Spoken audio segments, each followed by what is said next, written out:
ముందు సెటిల్ అవ్వడానికి ఎట్టి పరిస్థితుల్లో నెగ్లెక్ట్ చేయొద్దని చెప్పి అనుభవించా మీ అందరికి కూడా నేను తెలియజేస్తున్నాను.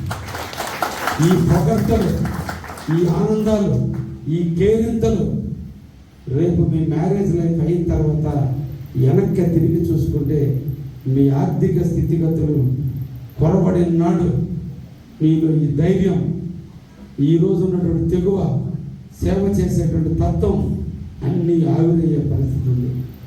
సార్ని పిలిస్తే కామెంట్ చేస్తున్నాడు అనుకోవద్దు.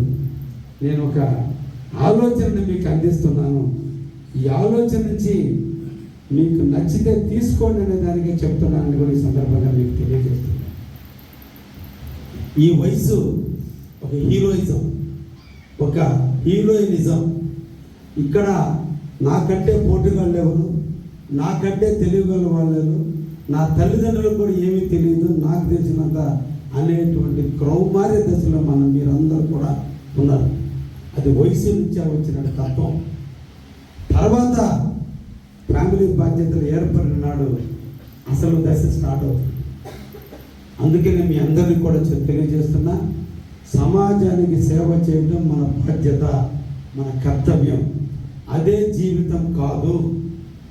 భారతదేశంలో కొన్ని వేల ఎన్జిఓ సంఘాలు ఉన్నాయి, ప్రభుత్వ యంత్రాంగాలు ఉన్నాయి, ప్రభుత్వ వ్యవస్థలు ఉన్నాయి. అన్నింటినీ ముందు నడపడానికి మనం కూడా వాళ్ళ చేతిలో చేసి కొంత సేవ చేయాలి. ఆ సేవే మీ లైఫ్ కావద్దని దయించి మీ అందరూ కూడా తెలియజేస్తుంది. కారణం, మీరు ఎదగాలి, మీరు స్థిరత్వాన్ని ఏర్పరచుకోవాలి.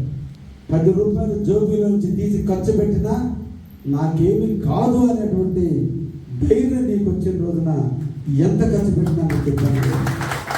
ఈరోజు మీరు అందరూ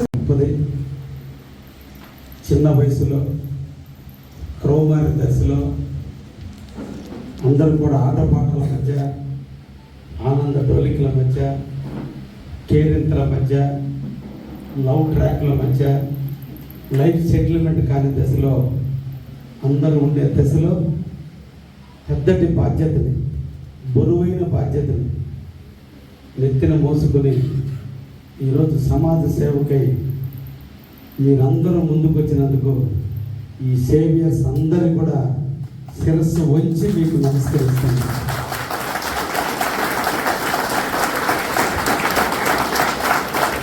మీరు తీసుకున్న నిర్ణయం చాలా గొప్పది.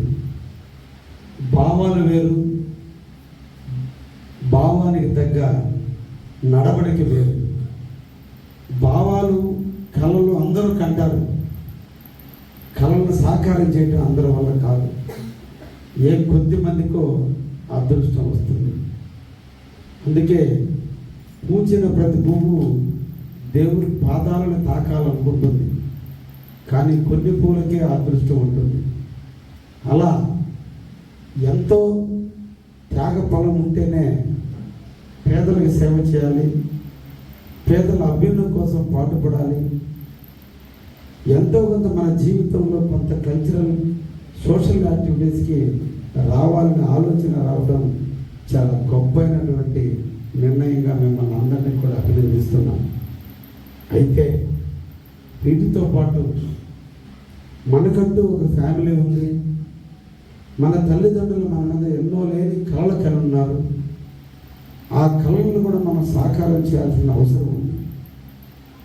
తల్లిదండ్రులు ఎండనగా వాననగా కష్టపడి చదివించి విద్యాబుద్ధులు నేర్పించి మా బిడ్డ మేము పడిన బతకూడదు, ఉన్నతమైన స్థాయిలో ఉండాలి, మేము వృద్ధాప్యం వచ్చే నాటికి వాళ్ళకు ఉన్నత స్థితిలో ఉండి మమ్మల్ని చూసుకుంటూ వాళ్ళ బిడ్డలు చూసుకుంటూ సమాజంలో గౌరవంగా బతకాలని ప్రతి తండ్రి కోరుకుంటాడు. ఈ యొక్క తండ్రి యొక్క నైజం, తల్లి యొక్క మానసిక స్థితి. రేపు తండ్రులుగా మీరు మారినాడు, మీరు తల్లులుగా మారినాడు కూడా ఇదే ఆలోచన వస్తుంది. ఎందుకు చెప్తున్నానంటే హ్యూమన్ బీయింగ్లో 4 గోల్స్ ఉండాలి.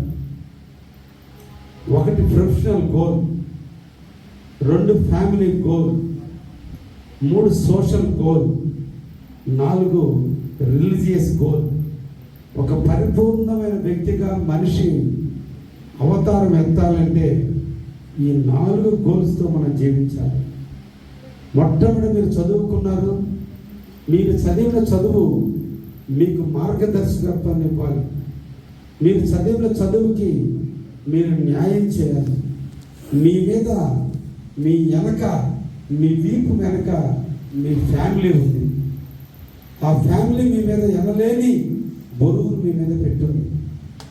కృష్ణాలు గోల్ని పెంచుకోండి అని చెప్పి నేను ఈ సందర్భంగా అందరూ కూడా తెలియజేస్తున్నాను.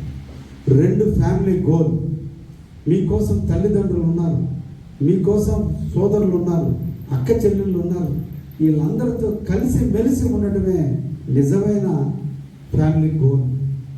ఎంత సంపాదించినా ఇంటికి వెళితే తల్లిని తండ్రిని చూడలేని మనం దేనికి ఆ తల్లిదండ్రుల దృష్టిలో కొడుకున్నాడు నాకు అన్నం పెట్టడు, కూతురు ఉంది నా స్థాయి చూడడు, నా కూతురు కలెక్టర్ కావచ్చు ఆ తండ్రి స్థాయి చూడదు. అటువంటి అవసరమా?